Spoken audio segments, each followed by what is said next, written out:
আসসালামু আলাইকুম। আমরা অলরেডি আমরা কি আম, এই যে প্রতিধ্বনির যে টাইপগুলো আছে ওইগুলো দেখলাম। প্রতিধ্বনি থেকে কী টাইপ পরীক্ষায় প্রশ্ন আসতে পারে আমরা এই যে এখানে দেখলাম। প্রতিধ্বনি থেকে যে টাইপগুলো আসতে পারে, ঠিক আছে। অর্থাৎ একটা হচ্ছে একই অবস্থানে দাঁড়িয়ে প্রতিধ্বনি শুনলে, আর একটা হচ্ছে গিয়ে উৎস থেকে শব্দ উৎপন্ন করে পিছনে সরে আসলে, আর একটা হচ্ছে শব্দ উৎপন্ন করে কত সামনে গেলে, আবার হচ্ছে এ থেকে উৎপন্ন শব্দের প্রতিধ্বনি বিব্যক্তি, অর্থাৎ এ ব্যক্তি থেকে উৎপন্ন শব্দের প্রতিধ্বনি বিব্যক্তি শুনবে কিনা। অর্থাৎ এই চারটা নিয়ে কথা বলছিলাম। এখন আমরা যেটা নিয়ে কথা বলবো সেটা হচ্ছে বোর্ড কোশ্চেন সলভ নিয়ে, ঠিক আছে। আমরা এখানে কুমিল্লা বোর্ডের একটা প্রশ্ন দেখতেছি। কুমিল্লা বোর্ডের প্রশ্নেতে লেখা আছে একটা আমাদের কি তরঙ্গ দৈর্ঘ্য দেওয়া আছে, তাই না? একটা তরঙ্গ বা দেওয়া আছে, এখানে কয়েকটা স্পন্দন আছে।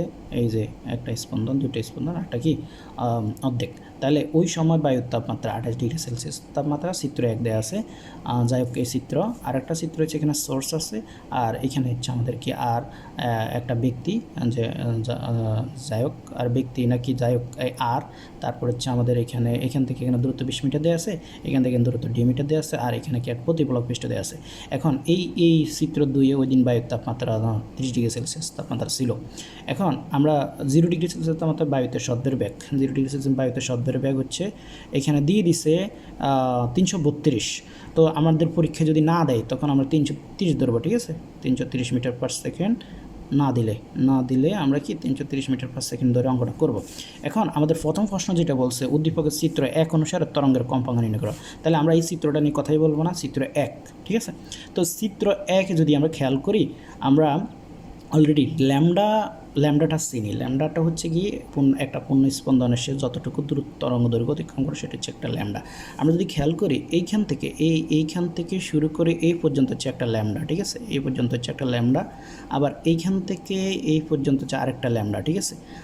তাহলে এখানে হচ্ছে একটা ল্যামডা, এখান থেকে একটা ল্যামডা, আর এইখানে হচ্ছে λ/2, ঠিক আছে। অর্থাৎ λ/2 সম্পূর্ণ হয়েছে। তাহলে এই যে একটা পূর্ণ স্পন্দন করতে যে তরঙ্গ দৈর্ঘ্য অতিক্রম করে সেটা হচ্ছে আমাদের যেটুকু দূরত্ব অতিক্রম করে সেটা হচ্ছে ল্যামডা বা তরঙ্গ দৈর্ঘ্য, ঠিক আছে। এই যে ল্যামডা, আরেকটা ল্যামডা, আর λ/2। তো এখন আমাদের বলতেছে যে এইখান থেকে চিত্র 1 থেকে কম্পাঙ্ক বের করতে। এখন আমাদের কি দিয়েছে, আমরা তো জাস্ট ল্যামডাটা দিছে, পুরো ল্যামডার মানটা দিয়ে দিয়েছে। অর্থাৎ এই যে একটা ল্যামডা, দুইটা ল্যামডা, আবার কি প্লাস λ/2 এর মানটা দিয়ে দিয়েছে কত, 10 মিটার। কিন্তু কথা হচ্ছে আমাদের তো বের করতে হবে কি কম্পাঙ্ক বের করতে হবে। তাহলে আমরা জানি ভি ইকুয়াল হচ্ছে এফ ল্যামডা। আমরা এই সূত্রটা জানি, ভি ইকুয়াল কি এফ ল্যামডা, ঠিক আছে। এটা কীভাবে আসছে আমরা যখন বেসিক আলোচনা দেওয়া হবে স্টেপ বাই স্টেপ, তো আমরা ওইখানে শিখবো। আমাদের ভি ইকুয়াল এফ ল্যামডা আমরা জানি। তো এখানে এই ফ্রিকোয়েন্সিটি যদি বের করতে হয় আমাদের ল্যামডা লাগবে, বি লাগবে। কিন্তু আমাদের তো ল্যামডা দেয়া আছে, কিন্তু বি তো নাই, বেগ তো নাই, তরঙ্গ বেগ তো নাই। তাহলে আমরা তরঙ্গ বেগ ইকুয়াল এফ ল্যামডা হলে তরঙ্গ বেগটা বের করবো আগে, হ্যাঁ। তো তরঙ্গ বেগটা বের করতে হলে ল্যামডাটা ঠিক মতো দেওয়া নাই, ল্যামডা পুরোটা দেওয়া আছে। যাই হোক, আমরা একটা ল্যামডার মান বের করব। তাহলে আমরা এখানে যেটা দেখতেছি, এই একটা পূর্ণ স্পন্দন একটা ল্যামডা, এইখানে একটা পূর্ণ স্পন্দন একটা ল্যামডা, আর এখানে λ/2। তাহলে λ+λ+λ/2 মোট কত, মোট হচ্ছে 10 মিটার। তাহলে এখান থেকে আমরা 2 লসাগু নিলে আমাদের 2λ + 2λ + λ = 10 মিটার, 5λ/, 2λ 2λ 1λ 5λ/2। এখান থেকে আমরা ল্যামডার মানটা পেলাম কত, ল্যামডার মানটা পেলাম 4 মিটার। এখন আমাদের এখানে 0°C তাপমাত্রা যেটা, সেটা হবে এই যে এখানে বায়ুর তাপমাত্রা কত, 28°C তাপমাত্রা, ঠিক আছে। তো এটাকে আমরা সবসময় T2 ধরবো, আর 0°C তাপমাত্রা যেটা সেটা T1 ধরবো, হ্যাঁ। আর এখানে 0°C তাপমাত্রা বায়ুতে শব্দের বেগ, এটা আমরা V1 ধরবো, ঠিক আছে।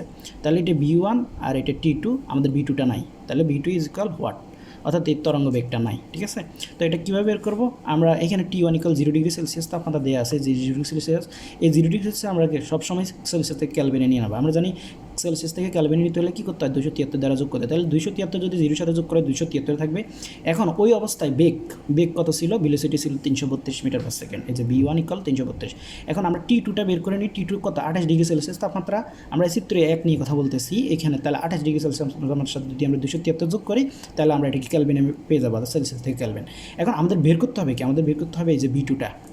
আমাদের T1 দিয়ে দিচ্ছে, V1 দিয়ে দিচ্ছে, T2 দিয়ে দিচ্ছে, কিন্তু V2টা নাই, ঠিক আছে। তাহলে V2 বের করতে পারলে ওই যে আমরা এখানে আমাদের ফ্রিকোয়েন্সি বা কম্পাঙ্কটা বের করতে পারবো। তাহলে আমরা জানি V2/V1 = √/T2। আমরা জানি তরঙ্গ বেগ প্রপোর্শনাল টু √/T2, অর্থাৎ তাপমাত্রার বর্গমূল সমানুপাতিক হচ্ছে আমাদের তরঙ্গ বেগ। এই সূত্র থেকে মূলত আমাদের এই সূত্রটা বের হয়েছে। যাক, যখন আমরা বিস্তারিত আলোচনা করবো তখন আমরা এই সূত্রটা কীভাবে বেরিয়েছে দেখাবো। তাহলে b2/b1 ইকুয়াল কি √T2/T1। এখান থেকে b2 এর মান পাবো b1 × √T2/T1। তারপর হচ্ছে b1 এর মান কত 333 আসছে কিনা না 301 আসছে b1 এর ভ্যালু। আমরা b1 এর ভ্যালু যদি খেয়াল করি,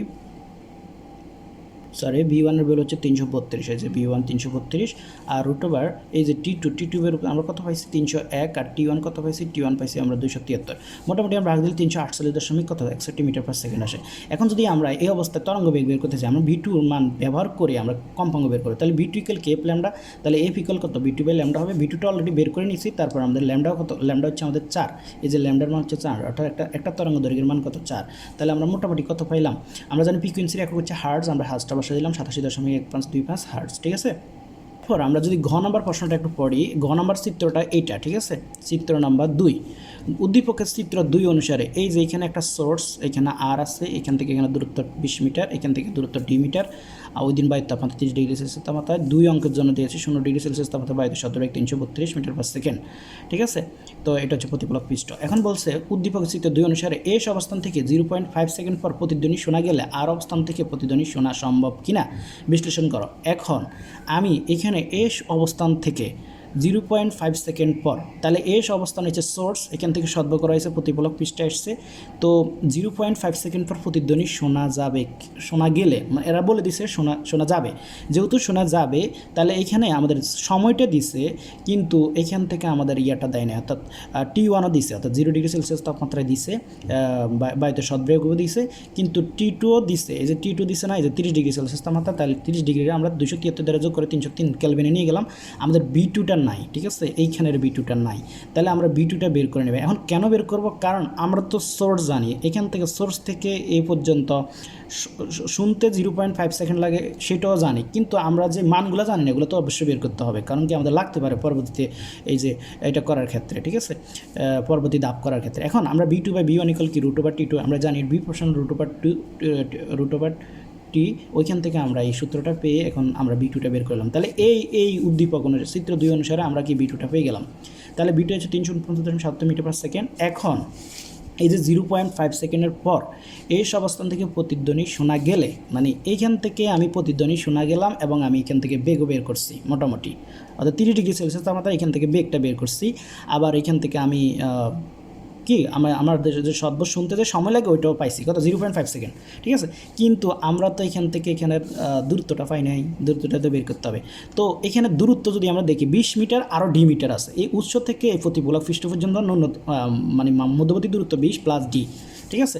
তাহলে এই যে 20 + d, অর্থাৎ আমরা এখানে পরের ধাপটা করতে গিয়ে যে মানগুলো দরকার এগুলো বের করতেছি। হ্যাঁ, তাহলে এখন কথা হচ্ছে আমরা তো এখান থেকে এখানে এটা প্রতিফলক পৃষ্ঠ, তার মানে বাধা খেয়ে আবার আসবে।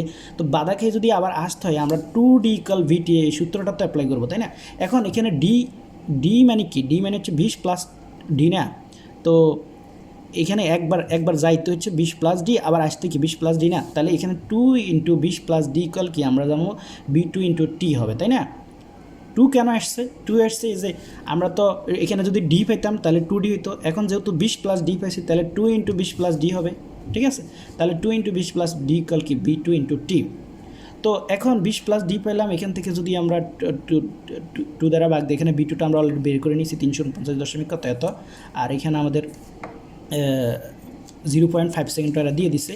তার মানে আমরা এখান থেকে ডিটা বের করে নিলাম, এই যে 20 + d = 27.44, তাহলে d = 27.44 মাইনাস কত 20, তাহলে আমরা 67.44 মিটার পাইলাম। এটা কিসের মান পাইলাম, এটা পাইলাম আমাদের এইখানের d এর মানটা, এইখানে d এর মানটা। ওকে, তাহলে d এর মানটা যেহেতু পাই গেছি আমাদের প্রশ্নটা তারপর সহজ হবে। দেখি কি করা যায়। আমাদের প্রশ্ন বলছে আর অবস্থান থেকে প্রতিধ্বনি শোনা সম্ভব কিনা, এই যে আর অবস্থান থেকে, তার মানে আমরা এটা কোন টাইপের সাথে মিলাবো। আমরা যদি একটু টাইপটা দেখি, আমি যে টাইপটা করা এসছি আমি দেখি ওই টাইপের মধ্যে কমন পড়ছে কিনা। এই যে আমি টাইপ 4 করাইছিলাম, এই একটা ব্যক্তি এখানে উৎস ছিল, এখান থেকে আরেকটা শ্রোতা ছিল, এর থেকে উৎপন্ন শব্দের প্রতিধ্বনি বি ব্যক্তি শুনবে কিনা, ঠিক আছে। তাহলে এটা ডিরেক্ট কি কুমিল্লা বোর্ডে চলে আসছে না, তাহলে আমরা শুধু এই সূত্রটা অ্যাপ্লাই করে দিলে আমাদের হয়ে যাবে, ঠিক আছে উত্তরটা। তাহলে আমরা তো জানি যে আমাদের টি বের করতে হবে, তাই না। টি কেন বের করব, কারণ এই যে বলছে অর্থাৎ এইখান থেকে এই যে 0.5 সেকেন্ড পর শোনা গেলে আর অবস্থান থেকে প্রতিধ্বনি শোনা যাবে না, এই যে আরেকটা জায়গায়, অর্থাৎ এই ব্যক্তিটা তার রয়েছে, এখানে আরেকটা ব্যক্তি আছে, এই ব্যক্তি শুনবে কিনা।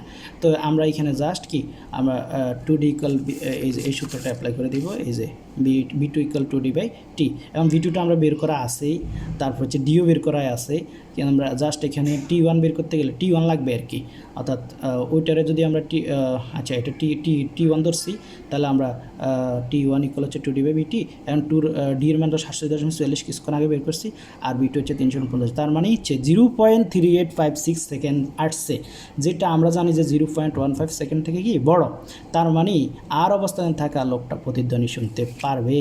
বুঝছো? এই হলো আমাদের মোটামুটি কুমিল্লা বোর্ডের কোশ্চেনটা।